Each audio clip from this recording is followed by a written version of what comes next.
Test, test. Is this thing on? Okay. And now, for those in attendance and those listening around the world, it is time for the O on God podcast with your host, Tavon Eaxis Anthony.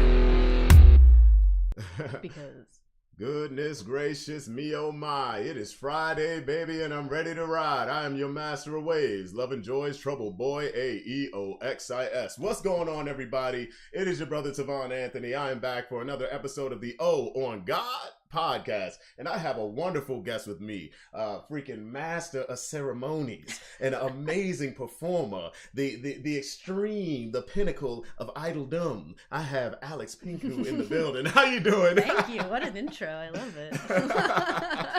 Oh my gosh. I try to do it like I haven't done an intro for anybody in a while. Yeah. And I'm just like, oh God, please don't mess this up. No, it'd be appropriate if you did, I think. Oh God. It's like and just have a total brain fart moment. Who are you again? Like, what was your name? My bad. Like, oh no, that would be terrible. If I ever, that's like a fight announcer forgetting somebody's name, even though he has like the paper in front of him. Right. Fighting out of the red read. corner, this man has no losses, 100 wins, and I think I wrote his name wrong. Hey, coach. Well, as soon as there's a lot of pressure, I feel like then you forget how to speak, you forget how to think. Especially streaming, I feel like anytime I stream, I'm like, I don't remember how to function anymore. Especially if you're playing a game at the same time. It just doesn't work. Nah, it gets a little nutty. It gets a little nutty. Let me adjust this real quick. Just get you in there. And yeah, no, it gets a little nutty because streaming, especially games, I'm so in tune, Yeah. like with what I'm doing. Right. Half the time I forget anyone's watching. I have the opposite problem where I'm paying attention to chat so much that I forget what's happening in the game. And Oh then I no! die every 10 seconds. You get ragdolled every 5 minutes. Like, yo, that's crazy. Oh no! I'm already not very good at games, so it's. How can you like not good at games? All you gotta do is play. I've played games my whole life, and I still. I mean, there are certain games that I just freaking suck at. You know, Yeah. like fighting games. Okay, that's my jam. FPSs, that's a little different. Yeah. Like, now I don't really consider Metal Gear an FPS. It's not an FPS. It's a tactical espionage game. Right. And like that, Assassin's Creed. Okay, those are my things. Halo, I'm going to get dogged. Right. But that's part of the experience, I think. Yeah. There's certain games where like getting, killed over and over again is part of the experience. That's why people like Elden Ring and all the Souls games, right? Yeah. Yeah, definitely. Hold on, I'm going to do that and make sure we're good. Said something was wrong with the Wi-Fi, whatever. It's fine. I'm hard connected here, so I don't care. Ethernet. Yes, lovely Ethernet. Dude, when I first got this house, I realized they wired it just all coax, and I'm like, didn't y'all do like an entire redo of this? Why did you do coax? Okay, whatever. What year is it? Yeah, exactly. So I'm sitting here like, okay, what the heck do we do? Oh, mochas, great. Convert. All right, Perfect. Let's go. It's the best thing to do. So, If it works, it works. yeah, it is what it is. But let's get into what we have going on today. So, Alex Pinku here. That's me. I saw her perform at Sakura Matsuri last year, Mhm. and I was like, word? I was like, oh, word? Because, like, what some people know here, and a lot of my friends know, I'm a big fan of idol music. Of course, I got introduced to it, like, by way of anime. Sure. As As a lot of people do. But it's like, once you kind of get in it, you kind of get hooked. Yes. Especially when I was in high school and nobody had an idea what was going on in my headphones at the time Yep. until like my senior year. And then that's when they were like, one of us. And I'm like, oh, hi. Oh, I guess you guys thought I was either listening to trap all the time or just super heavy metal. Right. Maybe it's because of my face. I just... Yeah. Whole time is freaking, the melancholy of Haruhi Suzumiya. Yeah. Just in my head. But what got you into this realm, dude? Oh God. Okay, so in high school, I don't remember. Well, I was originally like a K-pop fan. In like, 2011, I was like a big Girls' Generation fan, and at the time, a friend of mine was like, oh, I bet you'd like this group Morning Musume, who are like one of the biggest J-pop groups of all time. And I was like, okay. And I checked it out, and I've listened to one song, and it was that was it for me. That was the end. And I found a bunch of other J-pop groups. I was really into like Vocaloid music at the time too. Okay. And there's like a big community around Vocaloid as like dancers and people who do like song covers of things. And I was already like kind of involved in that. So it was like not a short jump to then get into idol stuff. Of course. And ever since, it's just been my special interest. It's funny how you mentioned Vocaloid. That means you knew about Miku, Luca, and all the like. I was perplexed, because I didn't really. So here's the thing: I was kind of a dumbass, sure, in like high school, like leading into college, and I'm like, the hell's a Vocaloid? And I'm like, but these people I knew were making like amazing music with it, right. you know, and they're just like, okay, so the Vocaloids was singing, but they're composing all these crazy songs. Yeah, and I'm like, yo, this is nuts. I need to get into this. And that's how I got into it. But I was like, yo, this is kind of insane. Yeah, it's just like you see one video or it's like a meme that you see and you're like, what is this? And you look it up and it's just like this huge community of people making music and especially DJs. Yeah. Just like, there's a lot of it and it's so deep and I feel like there's something in it for everybody, like whether you are an artist or a musician or a dancer or a singer or whatever, like somebody can find a way to contribute to that community. And the jump into idol stuff was like very similar and I just liked how accepting it was and I've fallen in love with it ever since and dreamed of doing it myself for many years before I actually started. So I'm glad that you enjoyed the performance. It makes me really happy. No, it was really cool. You brought some really good energy up there. And I was just like, okay, this is great. I was like, I gotta connect with this person. And then, like I told you, I was just like, Ring, what do you mean I have a show in Pennsylvania? So I had to literally from DC, I darted up and I was like, I hope y'all have a bass amp there. Yeah. Because if I stop, I'm not gonna make it in time. Like I had my bass on me, luckily. Yeah.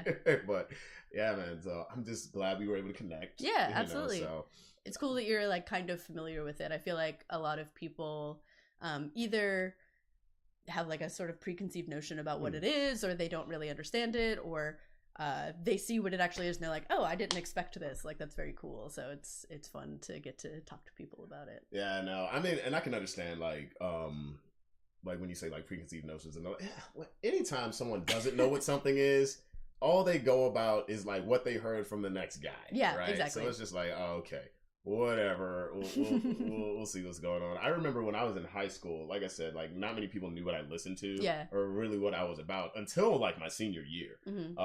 But I was very introverted. I still am very introverted. But I was like kind of to myself my entire high school, like, you know, life. Outside of the fact that people knew my older brother, and then they found out I played guitar, so I ended up in a whole bunch of bands, and then I ended up on a track team. So of course, at some point, more people are gonna have eyes on you, and then when you get caught in the library reading all the manga, they're like, So what's going on here? I just remember there was one group. I was skipping track practice. Yes. I didn't want to be on the team. Here's the funny thing: I only joined the track team because I watched the anime Suzuka. Okay. And I was like, I want to high jump. Me too. Yeah, pretty much. And I was good at it. It's just I didn't want to run. Right. I'm like, I'm on a track team and I hate running. Yeah. Oh God. And they're like, but you're a great sprinter. I'm like, I hate it. Right. I'm gonna quit. Just because you're good at it doesn't mean you like it. I'm like, dude, if I wanted to do this, I would have done this years ago. Right. Okay. But I just remember I was skipping track practice and this group of girls, they were in the hallway and they were doing like different dances, and it was two that I actually knew. Nice. And I was just like, and the person who was following me around, like an old friend of mine, he was like, what's up with you? I was like, I'm gonna join in on this dance real quick. Yeah. Let's go. So I jump in and they're looking. Now they've seen me before, right? And they're like, okay, he's one of the nerds like us, but we didn't know you were into this. You were one of those all. nerds. Yeah, they're just like, he knows every fucking step. Like, so I'm like, oh yeah, that was so fun. Funny. All right, I'm gonna go back to track practice. What do you mean you're going back? I'm like, oh god. But yeah, no. I mean, that was me in high school. I mean, that's what it was. Is I started uploading dance covers when I was like 16. And, okay.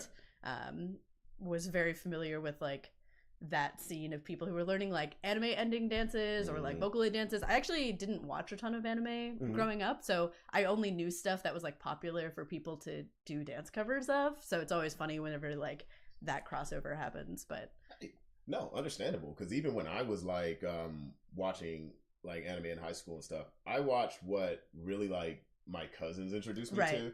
Like when I was younger, it's just like, okay, well, Dragon Ball Z and Sailor Moon are on TV. Sure, I see it. right. Okay, we like, know those. And whatever the heck was on Toonami, all right, cool. And then I got introduced to Naruto by an older cousin, and that's how I kind of went into that and Bleach. But other than that, like I was more obsessed with the music in general, which is like kind of why like so my favorite band is Flow. Okay. And it's like, granted, most of my favorite songs by them are not anime openings. Yeah. But I know that feeling. Yeah, it's so crazy because I'm just like, it sucks because anytime they're on this coast, they're at an anime convention. Yep. And I'm like, I know I'm not gonna hear X, Y, or Z. Yeah. And fuck. Fuck. I know that battle. I mean, that's what I tell people is like most of the reason I go to anime conventions anymore is because they're bringing music guests I care about or I have a chance to perform. Yep. I do like some anime. I have like an anime tattoo, but it's like very few and far between. But I'm really into like Japanese music and Japanese fashion and all these things that are like tangentially related. Yeah. But you know, if you're seeing somebody in a very specific context that they're obviously going to cater to that audience and you're like, course. I want the deep cuts. Of course. And it's like, that's why when like One OK Rock came over here for the first time at the Fillmore, I was like, they're performing at the Fillmore? This isn't like some like nerd event? Right. Okay, it's like a separate thing. Yeah. And it was phenomenal. I'm jealous. I was so happy. I was so happy. But though there was one time that I could have seen Flow, even though they came to what was it? They came to Otakon once, and that year they were announced late because I know TM Revolution was going to be there, and then he announced that they and Jam Project would be there like a week and a half out, right? And I'm like, I hate when that happens. I was like, you fucking serious? I'm like, okay, that's cool, but then I found out there was another paywall. I'm like, I'll see him like upstate or something. Right. I knew they were going to be traveling up and down, but there was another time they were going to be doing like I think the event was Anime Next, and a friend of mine waited until after the event to tell me because he used to do press for like a bunch of conventions. He's like, "Oh, dude, I could have got you in there." I'm like, "Fuck you." How dare you? I'm like, screw you, because I found out they were holding like a raffle for people to like hang out with the band after the show. Apparently they said, screw the raffle, whoever can get into the room. Oh, sure. Like, just everybody can come through. And I was like, ah! Like, I was losing my mind. Yeah. I was like, I hate everything. I hate everything. Oh my gosh. When was your first show? So my first time on stage by myself was in 2018. Okay. At Anime Week in Atlanta has a pretty big idol festival. Okay. I've never been to Anime Week in Atlanta. I've been to Dragon Con. It's a really good con. Yeah. I really like Anime Week in Atlanta a lot, and they have a really big like performer and idol presence there, which is great. But so for most of like 2013 to like 2016 or 2017, I was in a dance group who would like travel to anime conventions and hold like dance gatherings just in the hallway of like, oh, you also know the ending to Haruhi Suzumiya? Let's all just do it together instead of like doing it alone in our bedroom. So it wasn't like a performance group, but it was more of like a community thing. But that's how I fell in love with performing, was doing that. I was like terrified to sing on stage. That's a very different beast. I was gonna ask, like, how did that feel? Like when you first got in there, had a mic in front of your face? It was scary, but I think because I was already like I had already been uploading YouTube videos for a long time. I had like performed in front of strangers before. That part of it I was pretty used to, so I could like focus on the singing aspect of it. And my first show was not very good, but I look back on it like very endearingly of like I know how hard that was to do, and I'm very like proud of that. And also in like the idol niche specifically, it's not so much about being like a perfect dancer or singer. It's like a lot more about your personality and performance. So there wasn't as much pressure, I think, to like hit every note correctly as much as like have a good time. You know what I mean? So like what were some of the things that you feel like you did then in comparison to like your comfortability now? I know when I started performing, my whole thing was my eyes would be shut the entire time. I barely looked at anybody, or I was stiff as a board. Yeah. And I was so focused on the music in general that I'm just like, okay, all right, thank you. Right. And I just run off immediately. Yes. Like no one wanted to like. I didn't believe anyone wanted to talk to me. I thought it sucked. Everything was like, it's crazy. Don't worry about it. Yeah. I mean, I think like a popular theater trick is to like stare at the back of the theater. Like you don't want to make eye contact with anybody because obviously like that gets really scary. And I definitely was doing that where like I was just staring at the back of the room. But with idol performances, it's very popular to do like calls during the songs, and do like really loud mixes and stuff like that. And I hadn't really experienced that before, and there was a group of people doing that, and it really like was really encouraging of like, oh, people want to cheer for me, that's really nice.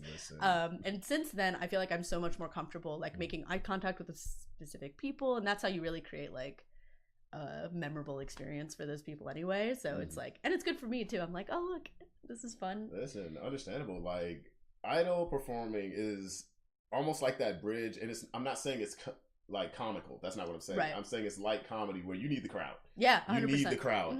Like I can, depending on what set I'm doing, I can just go up there, do it, and get the fuck out. Yeah, like, but yeah, no, you need that extra energy. It's an entire experience. Yeah, it's an entire experience. I mean, and that's why I love it. Like I like writing music. I like making videos, and I like doing all that stuff. But like being on stage with people is like as close as we get to magic, in my opinion. Like it's just incredible, and in creating that like symbiotic, we're all working together to like have a fun time is just, I don't know, nothing compares to it. Listen, once I started actually implementing stuff like that into my performances, that's when I was like, oh, this is different now. Yeah, exactly. It hits different. Before I'm like, I'm letting you guys enter my world. Now it's like, I'm bringing my world to you, and then let's expand. And we're all going to do something with it.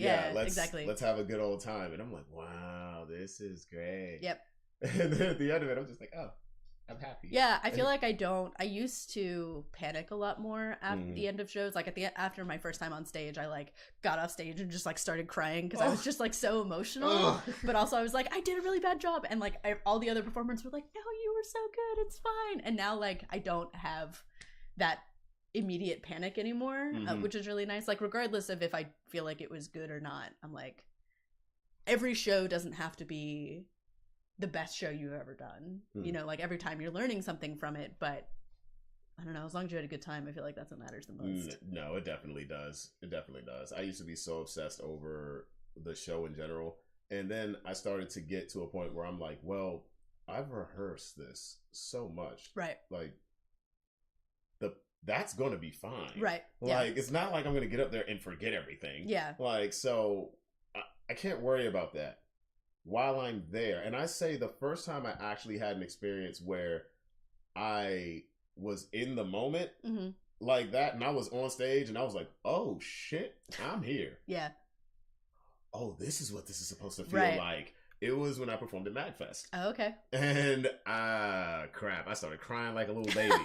Immediately. I really understand that. And what's funny is that's the main thing everyone remembers. Yeah. Like, especially like the boys. I know a lot of the musicians. I've performed with a lot of people that perform at MagFest over the years. Yeah. And they're just like, Savon, we saw you up there. That was so great. I'm like, what about the rest of the set? But people really identify with that. It's a very human moment, I think. And that's like how you get people on your side. I didn't want to get there at all. I didn't want to get there at all. Like, that's so funny. It was ridiculous. I'm like, oh no. It didn't help because Yusef was playing drums for me. I had my partner at the time. She sang with me on like a day's notice. The person that was supposed to sing with me, like, they got sick at the last minute, and I'm just like, crap. So I'm seeing people in the crowd that I've met over the years, other people that I'm just like, oh, I had no idea you guys would come listen. Yep. And then I'm just like, well, my best friend's back there. She's here. My other friends are playing. It's happening. It's so special though. I feel like I even cry often when I'm an audience member at concerts. Like, 1,000%. I feel like almost every concert I've gone to, I've cried at some point. I'm just like, this is so nice. Anytime I see Camelot, I've cried. Anytime, like the first time I saw 1OK Rock, definitely cried for a couple of reasons. One, they're just freaking phenomenal. Yeah. Two, I have a friend who unfortunately is no longer with us, who that was his favorite band, period. And he's the reason I knew who they were. So they were playing one song that he really liked, and I was just like, oh god. And my one really good friend of mine knew that that's what was about to happen. In the moment he saw me kind of shaking, he just grabbed me and was like, it's okay, it's okay. And I was just like,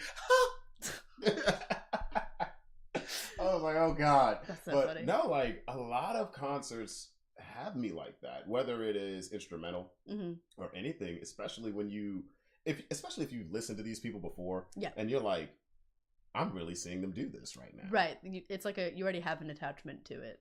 So it makes sense. It's nuts. But I also wonder if it's like a music artist thing too. Like obviously you know how hard it is to do what they're doing, and so you have such an appreciation for it. Oh yeah. And so you're like already, I think, more invested in the process. That's definitely a part of it. I will openly admit that's definitely a part of it. It's like, oh God, how did he do that? Like the first time I saw Animals as Leaders, I was like, these guys they clearly are insane in the head. Right. If they're gonna come up with these rhythms and all this other stuff, but I'm like, this is ridiculous. Yeah. They're like literally ridiculous, especially the final song. They hit like an old song of theirs, and I was just like, oh, I can't even do it. I want to learn. Yeah. That's how I want to be like them someday. It's crazy. Oh, let me get back on. There's one thing I want to talk about. Yeah, so for you said when you're talking about idol performances and preconceived notions and stuff like Yep. that. Here's the funny thing. Yep. So I've had conversations with cats who they who just didn't understand like what it really was and would attach it to other things. And I'm like, okay, well, think about it like this. Idol music in general is very eclectic, like super eclectic.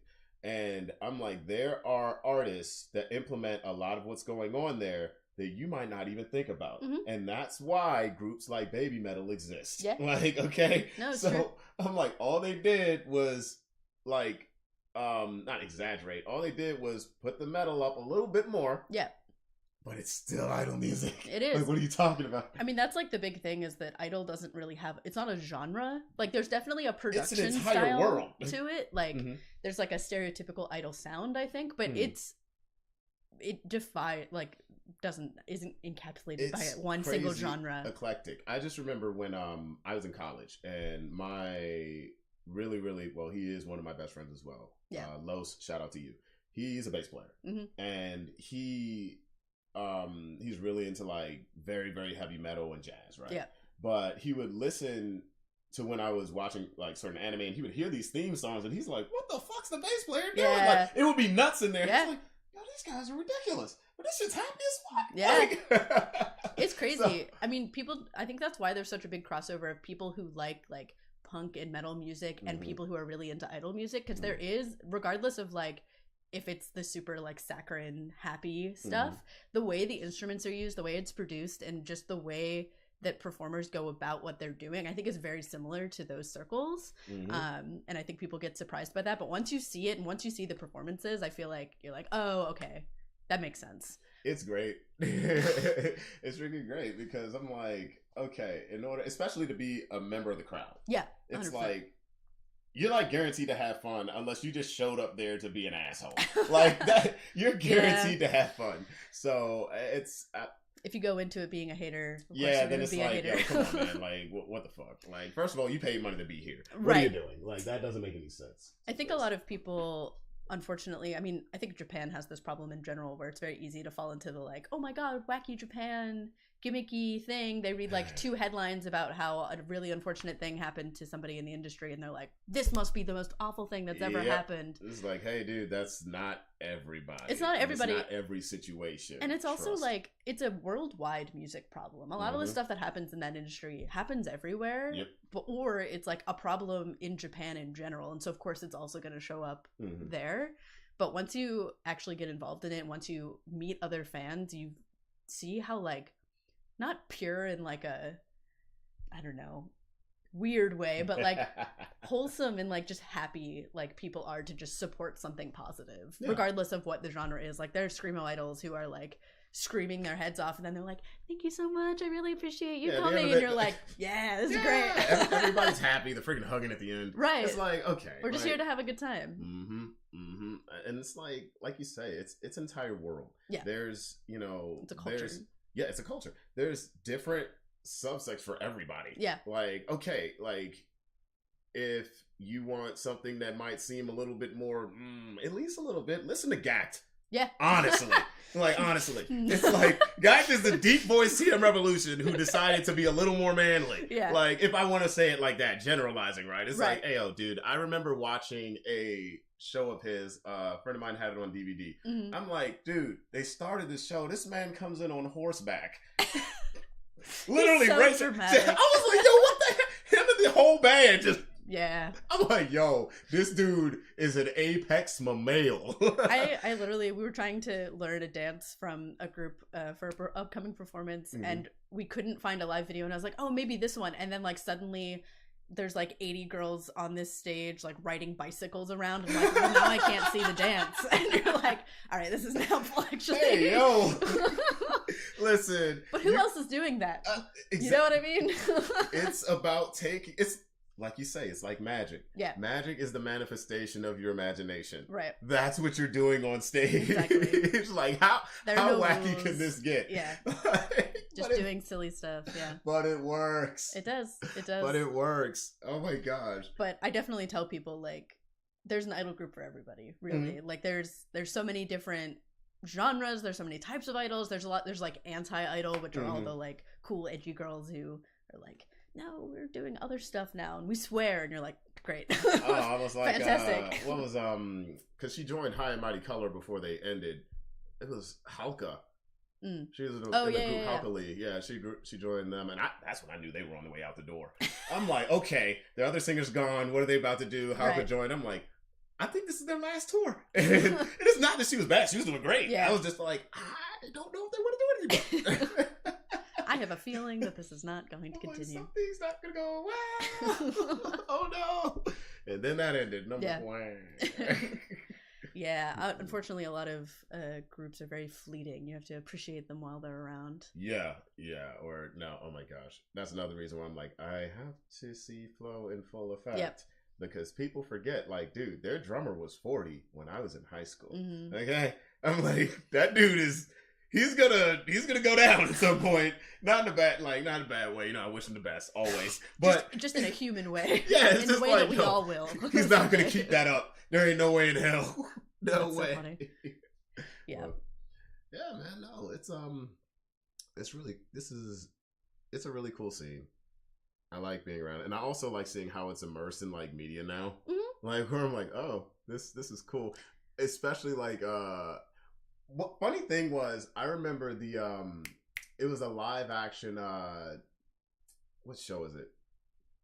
I have a song about the show. I'm forgetting the name. Kakigurui. That's the name of the show. So there was a live action of that, and they had like the scene where they were doing the whole idol thing. Yeah. And I'm like, yo, I bet shooting this was ridiculous. Like that's what I wish I was a part of the camera crew.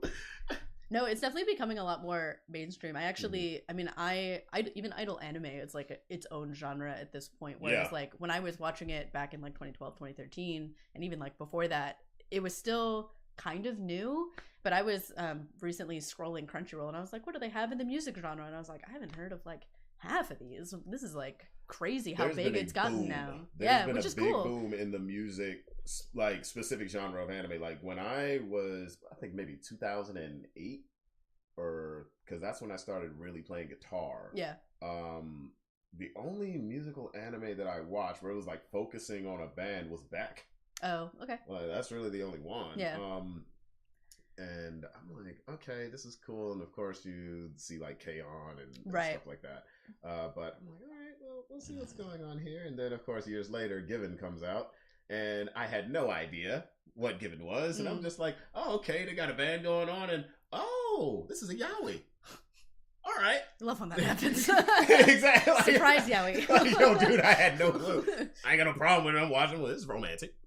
Nice. See what I learned here. Yeah, and I think it's cool that it's like a way for people to get into that culture and then like start to, they're like, oh, there are real people doing this, because I personally find real people very inspiring.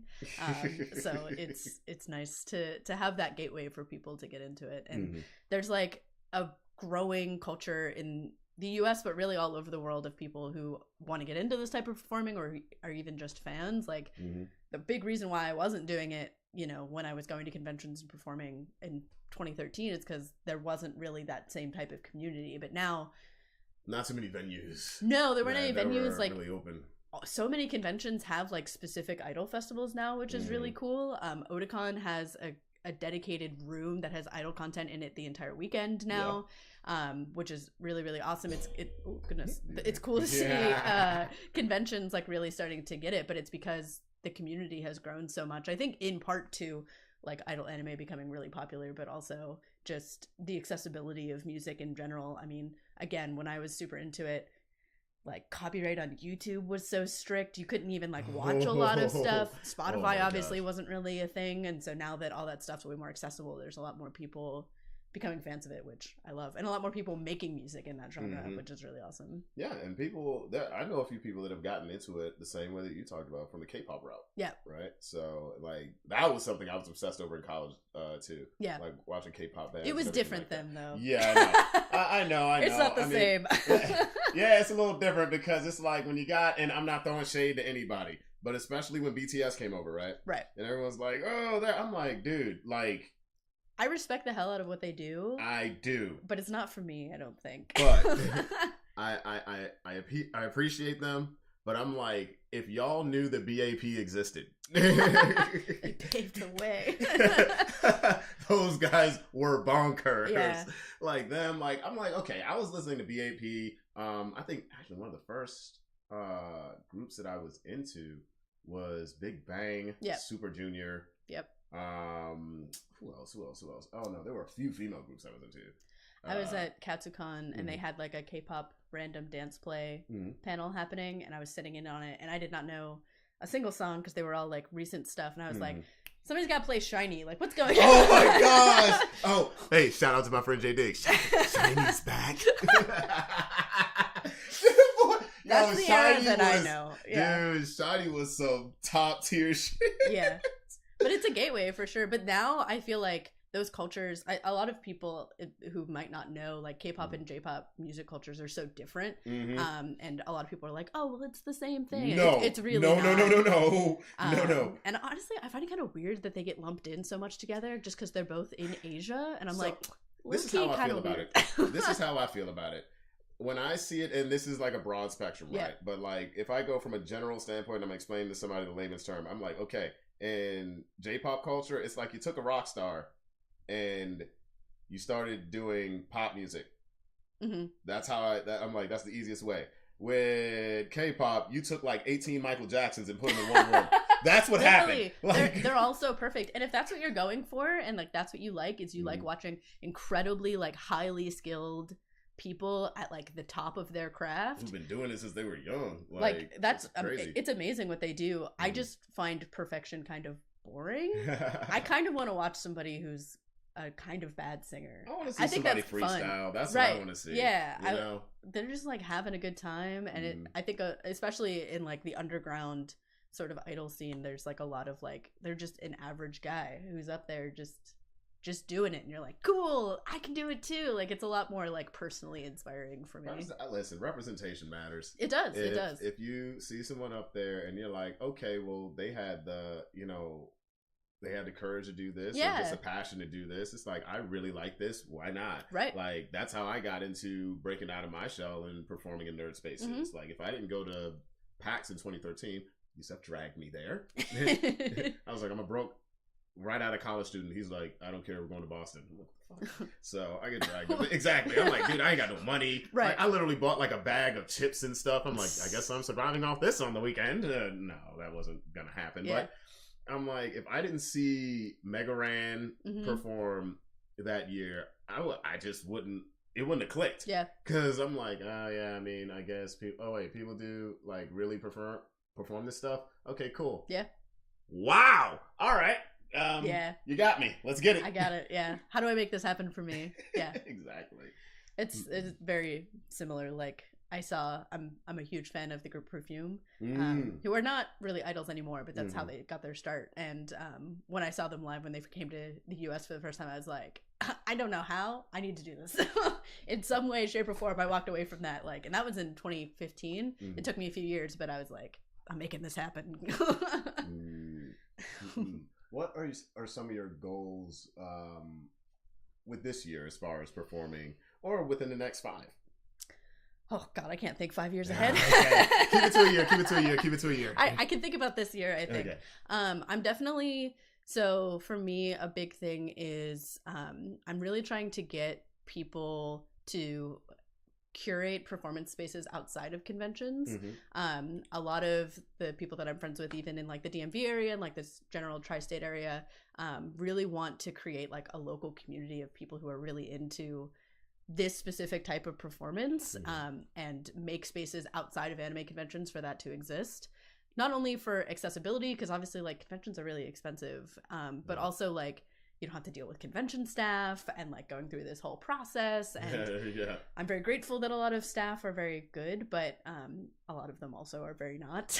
Listen, I've dealt with it. So it's like that's definitely a big focus for me. I'm working on like personal music. I'm hoping to like release an album this year, so there's a lot of like that I'm just like very eager to get out and about. But like I'm very focused on community work, I think, this year, and like really trying to curate. And like there's so many people in the Discord servers that I'm in or that I see online who are really enthusiastic about this, like very young people, but it's just not accessible to them. And I'm like, I want to pull you in and like show you like how fun this can be. And because I think that's the only way that you can really understand it, is experiencing it. Yeah, no, 1,000%. That's kind of why Create Lady J put together Agrofest. Yeah. Yeah, and you know, now I'm like, well, I helped her organize it last time. Now I'm like prime organizer, and I'm like, oh. But no, that's literally what she did. She wanted to. At the end of the day, most of the people that were on the bill were like, yeah, some of them make hard music, but all of them are nerds. Yeah. Like, honestly, like all of them are nerds. Yeah. So it's like, okay, how do we do this? And we're not like, because Wreck the System, her group, mainly was performing at conventions, whether it was MagFest, DragonCon, stuff like that. And yeah, they could get shows outside of it, but it wasn't exactly like, they would always be the standout, and not like in the way where it's just like, oh, they stand out because they're good. It's just like they're the sore thumb, right? And it's like, oh, okay, well, you're the weird kids, and it's like, ah, crap, Lord, what do we do? I really get that. It's like you want to curate a specific space for this thing, and what you guys are doing with that is like very similar to what our end game is. So I'm very inspired by what you're doing. You gotta mirror kind of the like DIY like punk scenes and stuff, which is very much. Man, I admire it. It takes so much work to do that. And then a friend of mine is doing like their first indie show like outside of that, and I'm helping them organize it. And between equipment and like rentals and organization of performers and all this stuff, like it takes so much work. I really respect it's a listen, logistics, oh god. Luckily, like my business partner, that's like what she does. That's like good, she does mainly large scale events, so I can go to her if I'm confused. That's nice. But she's just like, oh, all you gotta do is this, this, and this, and this. But she lives in that world. Yeah. I'm like, you gotta remember, I'm a performer first. Right. I normally just show up, plug in, and go. That's what I do. I give you my music files, and then we go. And that's it. I'm like, but as far as like, okay, so who has what? What do you need? Are you running stereo? Are you running mono? How many inputs does this guy need? Yep. All right, let's check the levels. Let's do this. Da, da, da, da. Oh, what do you mean? There's a whole bunch of feedback. Bad speaker, or is he too loud, or is the mic too hot? What kind of mic is it? Oh fuck. Right. It's crazy. Like the first Agrofest actually it was a good show. Yeah. It was a really good show. From a sound perspective, it ended up good. Yeah. It ended up good, like right before we started the first group. But we were just like, oh fuck. What are we doing? We just got the equipment list yesterday, like from the venue, what they actually have. I'm like, so what do we need? Right. Let me just pack a whole bunch of stuff in my bag, and hopefully we won't need any of these things. We needed everything that was in my bag. Thank God you had it. I was like, oh no. I was like, wait, you guys are running tracks too? Great. Okay, so I have one of these. You're gonna need this. Y'all got a stereo DI? All right, cool. That's the nice thing about being like a solo performer, is I just like give them a track and go, do you have a wireless mic? Great. Even a wired mic, I can make it work, you know? Yeah. I'm easy in that sense. Yeah. But then when you're organizing, who's working the door? Literally. Are people just walking in? Who's taking the money? Yeah. Oh god. And you factor all that in, and then especially like trying to organize stuff with people who are spread out in so many different areas. You're like, is anybody even going to show up? Like, yeah, that's the crazy part too, especially when you are, it's a not necessarily a niche. I guess you could say it is niche. It's a yeah. niche audience, right? Mhm. And you're like, well, I hope this works. Yep.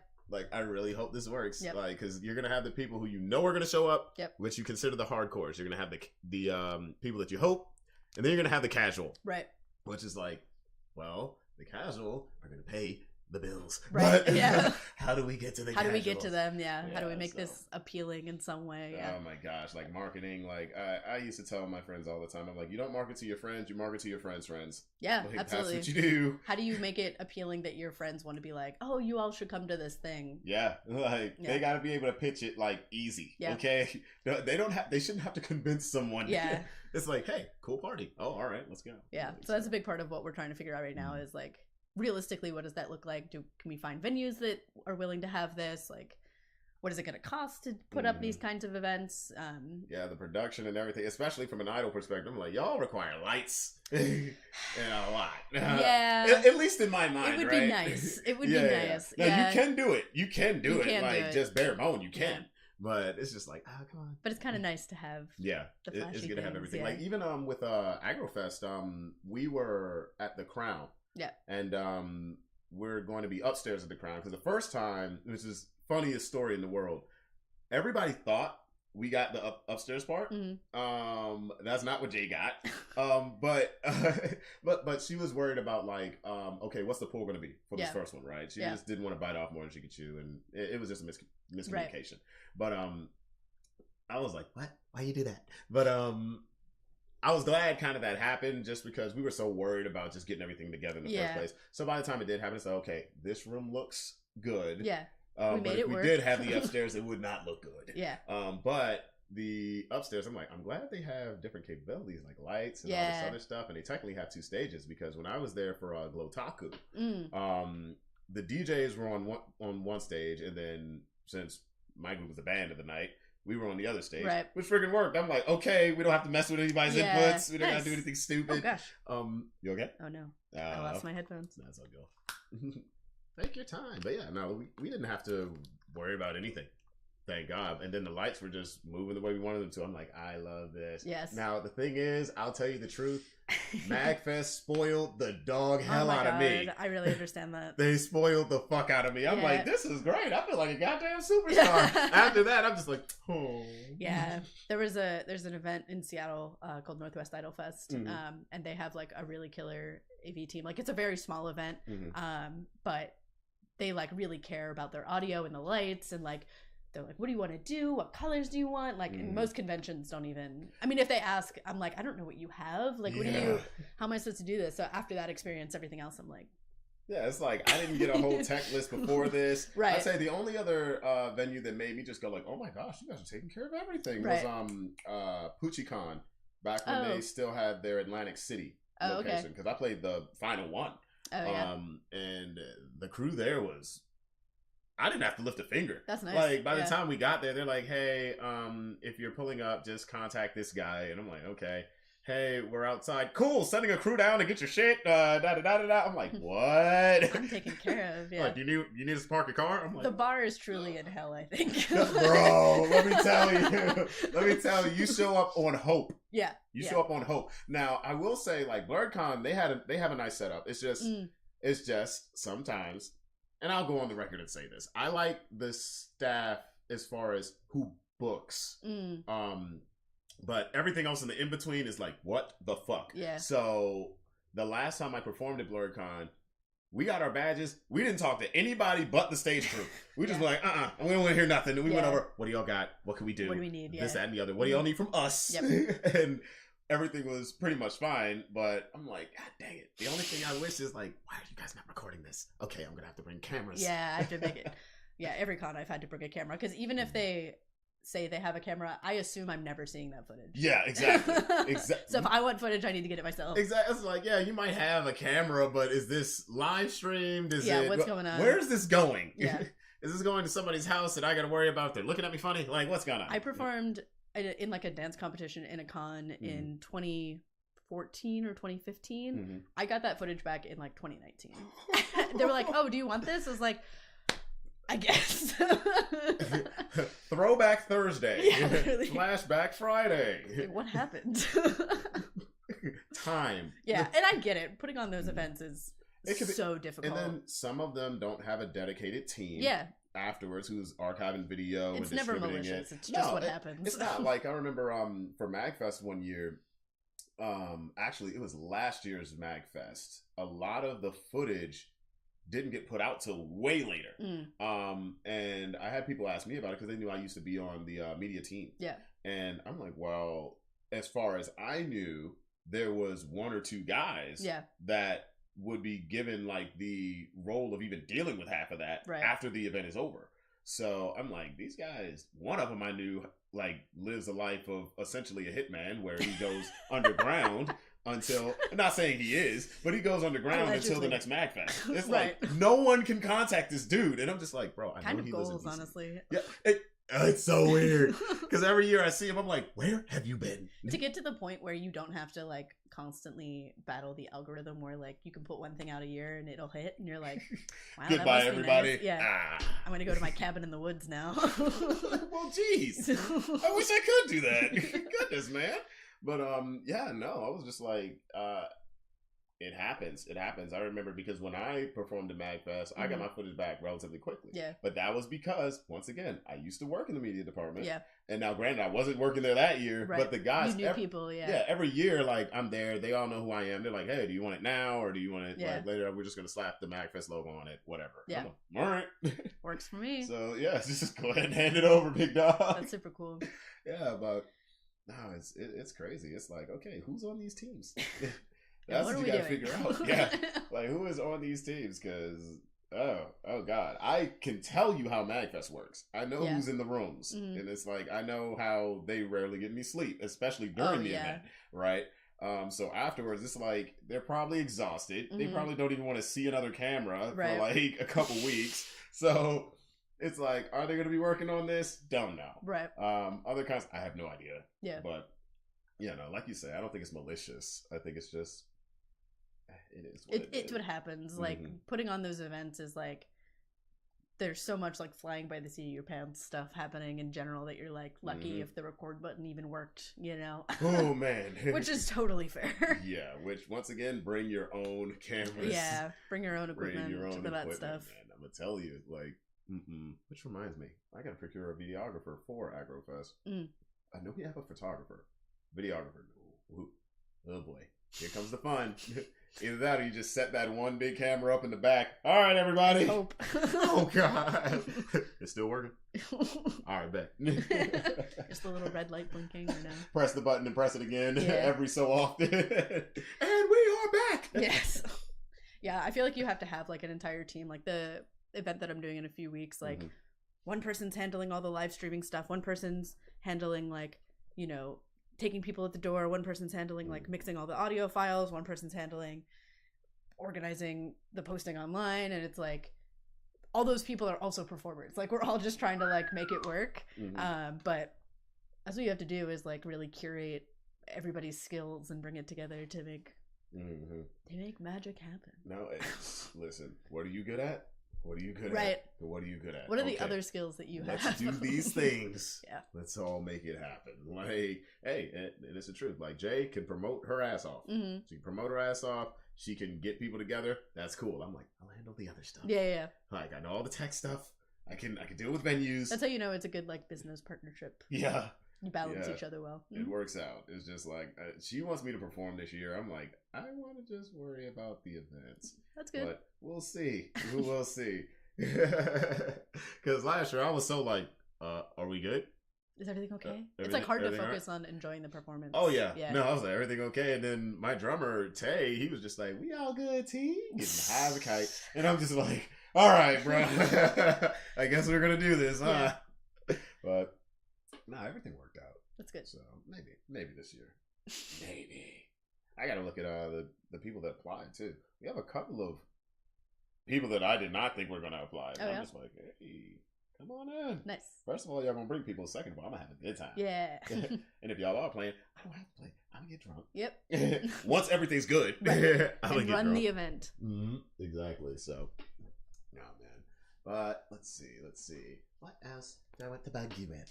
Please, bug me. Pick my brain. favorite performer. Like in general? In general. Favorite idol and then favorite performer in general. Well, so non-idol wise, I'm a really big fan of the artist Lights. She's like a Canadian electronic pop artist. But I've been a fan of her since I was like really young, and the way that she performs and approaches herself is like I like her music, but also just like her as a performer is really engaging, and honestly is like kind of similar to the way that I think a lot of idol performances go, even though she's not in that realm at all. I find her like very inspiring as like a solo artist. Okay. But favorite idol is so hard. I really like there's a group called The World Standard. Okay. They're like a cat themed idol group. But it doesn't, I mean, it kind of manifests, but it's a little gimmicky, but they're just like super energetic, and like their music is like very chaotic. Like there's a lot of videos on YouTube of people like reacting to their music because it'll like switch genres like halfway through a song, which is really fun. And so I really like the sort of like wall of sound that their music is, in addition to just the way that they perform is really engaging, and they're just really cute.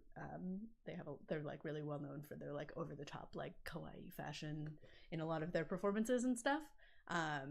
But I feel like I'm a really big fan of a lot of the like really big idol groups. I got into that through like Morning Musume. Like I said, they've been around since like 1997, but they like switch members throughout. There's like AKB48, who's a really big idol group and is like the reason why people I think have negative opinions of idols, because they're like they're not the best singers or dancers in the world, but they like don't get trained, but it's kind of like the point. It's supposed to be like endearing, and they're just like their motto when they started was like idols you can meet.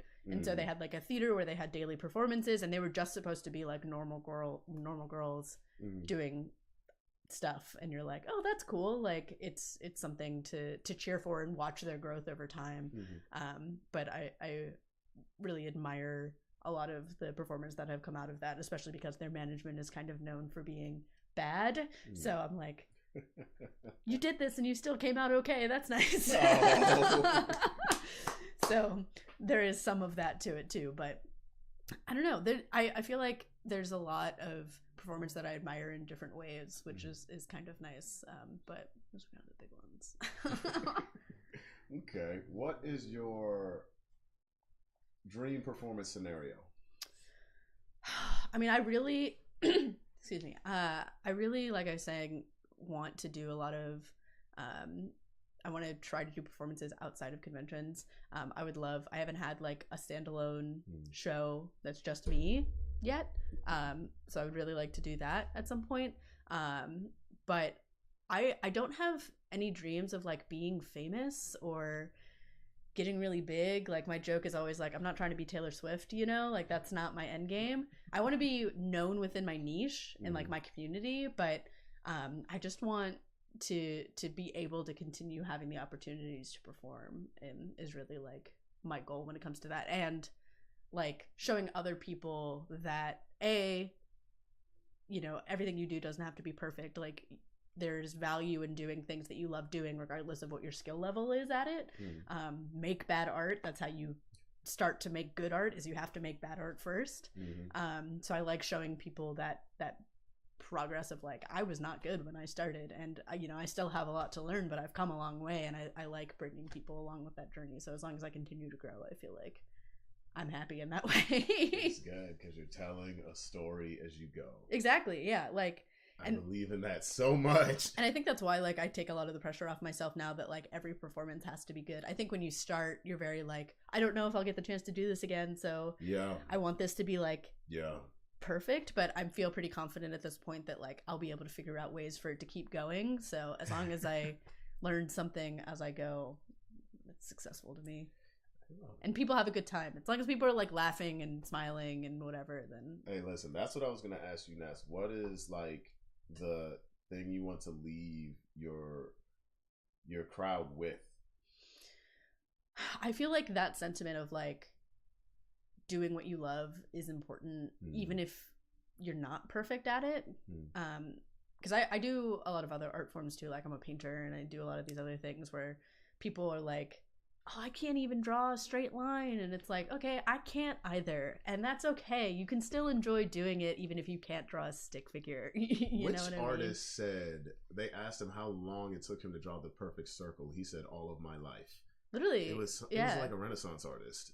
But yeah. It's always a process. And so I definitely, I try to leave people with like a sense of like hope, like, okay, maybe being alive isn't so bad, is like the vibe I always leave concerts with. And so that's what I like to give other people, is like that sense of like, okay, like I can do this, because a lot of my music is very like thematically a little heavy, and so being able to turn that into something positive is, I like that a lot. I joke with videos and also performances that like I want to make people cry. I want you to have that spiritual experience too. Listen, when you look out in that crowd and you actually see people doing this, you're gonna be like, oh, there it is. There it is. And then I'll start crying and it'll be this whole thing. And... I can't watch people cry because I'm gonna start whining. I will. Yeah. I was like, all right, yeah. Turn around. It's a dramatic moment now. Oh God. But no. I've had performances where people come up to me and they're like, you've inspired me to like want to do this too. And like that is the most rewarding thing. And I want to continue to do that, where it's like somebody walks away thinking like, maybe I can do this. Because I think society does such a good job of like squashing down a lot of that stuff. That with the quickness. Yes. And so it's nice to be able to build it back up. That's a wonderful thing, dude. Do you have any events coming soon? I know you have a performance coming.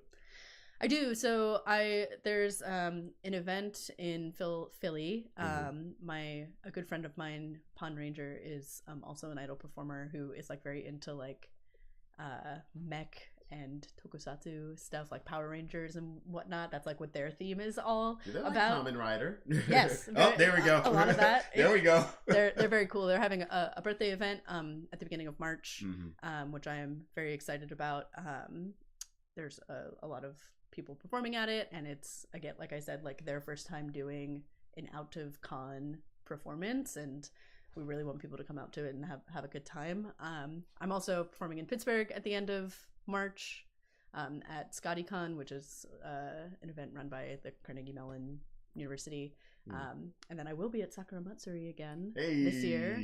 So actually not solo, so more info to come on that soon. Oh, that's gonna be great. Oh, here we go. Here we go. Yes. I'll come in the vest. And I'll have a glow sticks. Please, bring the crew. Just like, all right, guys, we gotta go in. It's gonna be high energy, and I keep telling people like, yeah, there's gonna be idol stuff at Sakura Matsuri, so please come. We're doing like a similar to what the Plus Ultra people did last year, like a group of people doing performances together. So it's gonna be really good. I'm really excited about it. Oh my gosh. Oh, I can't wait for that. I can't wait for that. I'm gonna make, because when I'm there, first of all, I want to get there early so I can get some food next time. Oh my gosh, I know the lines were crazy. Lines are ridiculous. Yeah, I couldn't get anything last year. I was like, okay. I was like, yeah, blah. You gotta show up early, and hopefully it's not like raining. Yeah, that happened. That's why Yusuf and I had to run back to the car. Yeah. That was like right after we got ice cream. The only reason we got ice cream is, like I said, my friend was working at the thing, and what I told you before. Yeah. They're just like, you too. Makes it easy. Yeah. But let me see. Random question. What is your favorite post-performance meal? Oh, that's a really good question. I'm a big sweets person, so I feel like my reward is like always like ice cream of some kind. There you go. Or like bubble tea. I always want to eat like a lot of heavy foods too. I was about to say, what time is it? I might have to run and get some bubble tea after this. Gotta make it happen. Friday night bubble tea. It's like, y'all still open? Yeah. Make it happen. Yeah, it's only 7:30. I feel like somebody's got to be open somewhere. 1,000%. But I'm always like trying to like a few days or like the day before performance, the day of performance, like not eat anything too heavy and like not eat a lot of, I don't know, people talk about dairy being a big thing when you're singing, that like it can mess up your voice or whatever. I don't know if that's true, but I do it anyway. So afterwards I'm like, I'm gonna eat a pizza and I'm gonna get ice cream and it's gonna be great. I used to prepare for shows, like I would prepare for my exhibitions back when I was doing kickboxing more, which I am planning on fighting this year, but we'll see. Hell yeah. We'll see.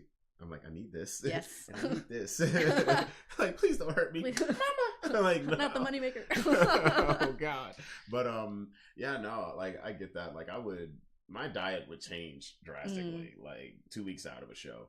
And afterwards, it's funny because depending on the show, like if it's outside of conventions, just take me to a diner. I'm gonna have a good time. Yeah, I agree. At a convention, order me a pizza before I get off the stage. Yep. All right, I need the biggest pizza you got. Yep. Because I'm gonna be sitting with it on my chest at a hotel party. Yeah, there's so many times where a lot of the times when I'm performing, it's like a part of a festival, right? So it's like a 2-hour long event, and then afterwards they do like a meet and greet, and so like that goes on for a while, and so by the time you're like done and you can turn off, it's like 11:30, and you're like, I just need to sit in my hotel room and just like inhale something and then fall asleep with pizza on top of me. Yep. I remember when I performed at MagFest and I totally forgot I had a meet and greet scheduled right after my performance. I'm just like, all right. They're like, yo, you got to go to Rock Island. Rock where? Yep. You're like, oh, I can talk to people now. Like, people want to talk to me? Fuck.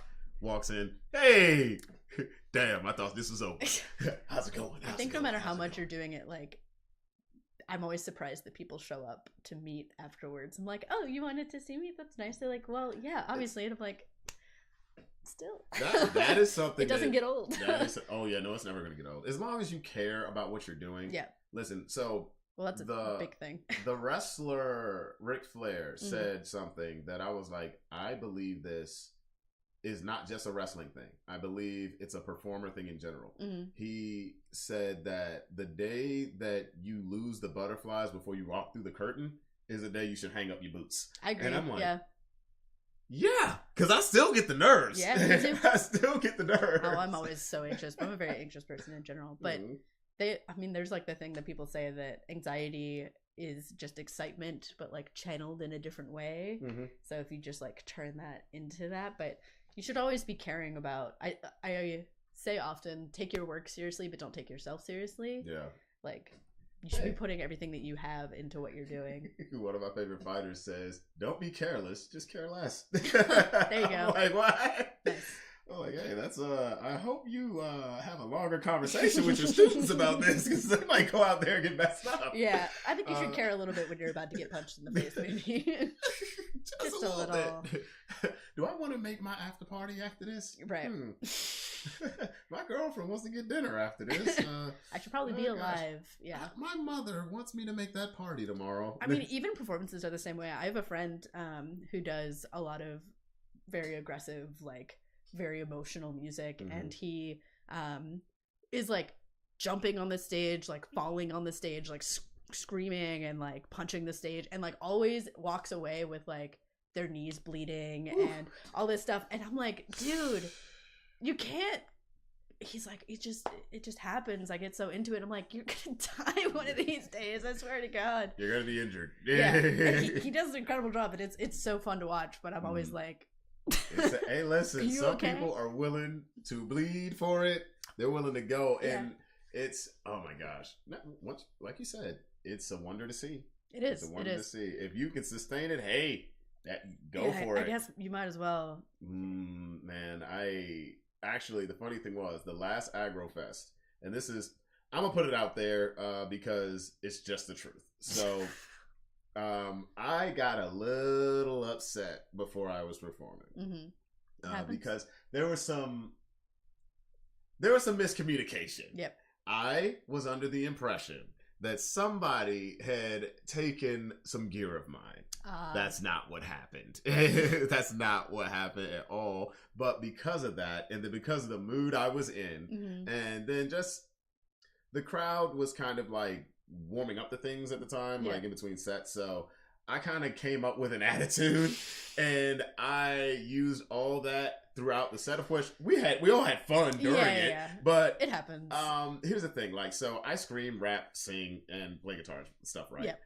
That was a very scream heavy set, of which I just threw caution to the wind, and I just let everything out. I was not able to speak for 3 days. Yeah. I was good after. I'm like, yeah, man, you know, that was good. It's all cool. The next day, grabs phone. Yep. This is how I need to communicate. Please now. read this. That's so funny.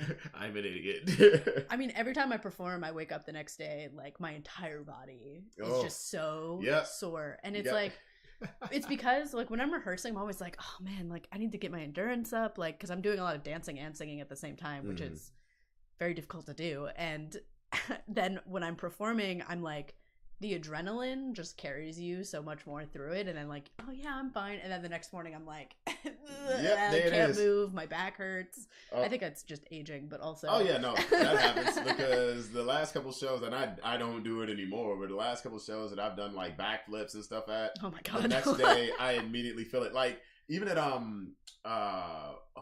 Glotaku. So after our performance, I had a special guest. He's a really good friend of mine, Jay Diggs. He was up there, and after it, there was like a dance circle going on, and everyone's having a good time. And at one point, he points me out, and I'm like, "What?" So he comes in, and he wants me to do like a fake spar with him. I'm like, "Okay, cool." So we're like moving around. I'm doing capoeira and stuff, and he's like, "Yo, do a backflip." I'm like, "What?" He's like, "Do a backflip." I'm like, "I haven't done it in like 2 years. What are you talking about?" I'm like, I'm gonna die on the stage. I'm like, Justin, I am not 18 anymore. He's like, go for it. I was like, all right, fuck it. So I did it. I was like, okay, I landed. It was funny because everyone there was like, whoa. And there's actually a picture of me in the air, ass damn near out. Hell yeah. And it's a couple of cats in the back just looking like as it goes on. I'm gonna find a picture and send it to you. But I land and I'm like, okay, that was fun. We got food afterwards and everything. When I tell you I woke up the next day and my knees. Yep. Yeah, I bet. I was like, why did I make this decision?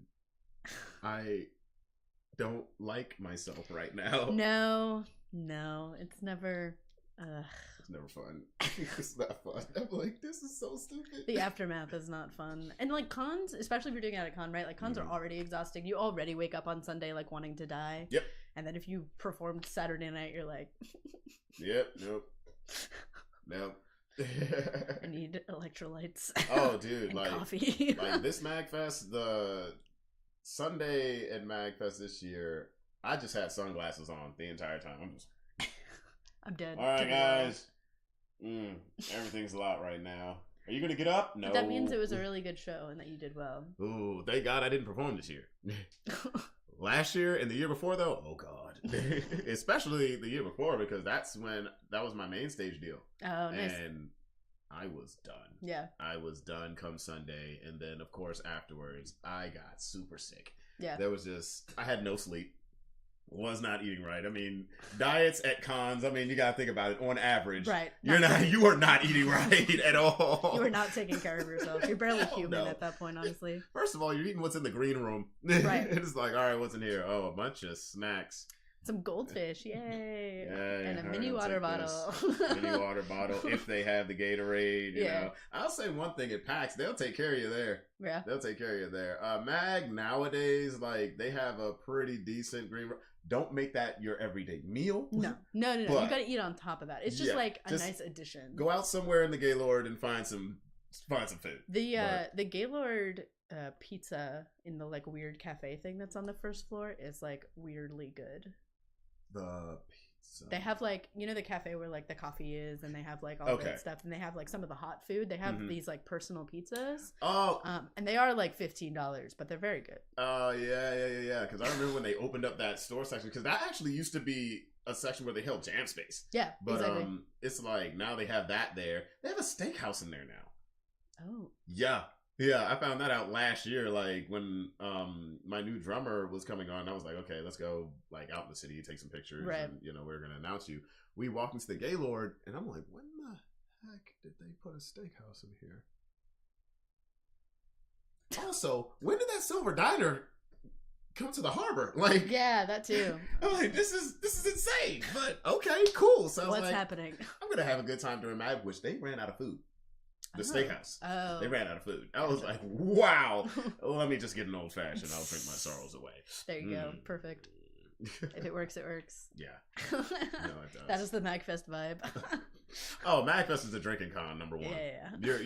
You're either gonna get something to drink there, or somebody you know just bought just cases of shit, and you're like, you That's need what to we're get here rid for. of this. You're Yeah. not going back home with this, are you? No. Okay, go ahead and crack me open one. What flavor is this? Oh, didn't even know this came in beer. Oh, okay. Here we go. Yeah, if you try it. Like, if it wasn't for MagFest, I wouldn't have. I'm still not a super beer drinker. Right. I'm not, but I would not have known that beer could taste anything other than the smell of cat piss. Wet bread. Yeah. Yeah. I'm just like, yo, this is terrible. Now, granted, my first experience with a beer in general, I was about 6 or 7 years old. I That'll thought happen. a Heineken was a Sprite Oh, nice. because it was a green bottle. Right. And I'm like, yay! Yeah! Kill me. Yeah, lost my head. I was like, That's so funny. I was like, what the heck is that? And I just remember, like, it was a lady. It was a block party. A lady was just like, he got his hands on some alcohol. And I'm like, ew. Oops. Oh, I felt so bad. I did not touch beer again until, I think, like, the day after I graduated college. Yeah. I was like, all right, let's see what's going on with this. Still don't like it because I think someone gave me like a Blue Moon or something. And I was like, still not my thing. And then when I got home, a friend of mine gave me a stout, of which I was like, oh, this tastes like coffee. What nice. Close enough. Yeah. I'm curious though, like, what about you for your performances? Like, what is the vibe that you're trying to leave your audience with? Gloom and doom as things go boom. That's me every day. In That's like in my Dexter's daily lab. life. Dark like my heart, Oh, you know? man. It's like, I want to take them on an emotional roller coaster, of course, Please. throughout the show, right? Yeah, of course. But at the end of it, I want to give people that feeling that, one, everything's going to be okay. Yeah. You know, like, hey, this life is tough. You know, you're going to go through it. But the point is to keep living. Yep. Like, so that's my whole thing. I love Like, that. I start shows every single time with a song that I've written. And those songs have changed over time, but it's just like, every beginning song I do is like a daily affirmation that I've told myself Right. for years. Yeah. I just put it in song form. So it's like, yeah, no, that's what I want to do. I want to give people just a bunch of energy throughout. They can feel the story as it goes along, but at the end of it, they're like, I feel good. Yeah. All right, let's hug. Guys. Very similar. Yeah. I like So, that. yeah. No, it's good. It's good. It's good. But I don't want to keep you too long. Yes, of course. Is there anything else you want to say? Anything that you want to plug? The floor is yours. Oh God. Oh, I don't know. Well, thank you so much for having me. I really appreciate it. I want to, I mean, like I said, like community is a big thing for me, and I want to get involved with other performers and stuff. And so I really appreciate you bringing me out and doing the thing. I mean, I am at, well, there's fireworks happening. I on the think it's Instagram because I Live. did the thumbs up. Oh, nice. It's weird they do that now. Like, That's the so moment you do funny. any type of motion, like, I think if you do like one hand or something, like, I don't know, weird things happen. Technology is crazy. It's nuts. But I'm at Alex Pinku everywhere, Pinku. And I have a YouTube channel where I talk about idol culture and like try to educate people on, you know, how to do the calls, like what even are idols, like what makes it different from other stuff. And so I hope if anybody's interested, they will check that out. And follow me along as I get better. Like I said, I still have a lot to learn, but I think I have a really fun time, and people tell me that they have fun at my shows, so that is the idea. Follow Alex Pinku. There's going to be a lot more of her coming soon. Yes. You have my support. Thank you. I 1000%. appreciate it. So if you see me in the crowd with a freaking glowy hat on or something, no, and I'm dead serious. I do wild things in friends of mine Yes. shows. Like, I told Lady J one time, I was like, listen, like when we first started hanging out, I was like, listen, I will literally get a shirt printed that says, Lady J, please sign my boobs. And she's I like, love that you're part. out of your mind. And I showed up with it's downstairs. Yeah. Like, I'll show it to you. She was like, oh my God. You got to So- get there's really crazy fans will get, you know, there's like the pen lights that are different colors, but they'll get like a fan where they can like insert like 4 of them on one at one time, and Oh, like, hell they yeah. have like 10 pen lights at one time. That's Oh, that'd be great. But yes, listen, I wish you nothing but health, safety, peace, love, and blessings always. Thank you. And, you know, I just can't wait to see what you bring. in Thank the you. future. I So, appreciate that. Thank you so much for being on. You are very welcome. Everybody, thank you for joining another episode of the Oh on God podcast. I wish the same to you. Health, safety, peace, love, and blessings. This is Tavon Anthony, Alex Pinku, and I will see you next time. Where the heck is my ending button? Be safe. Have fun.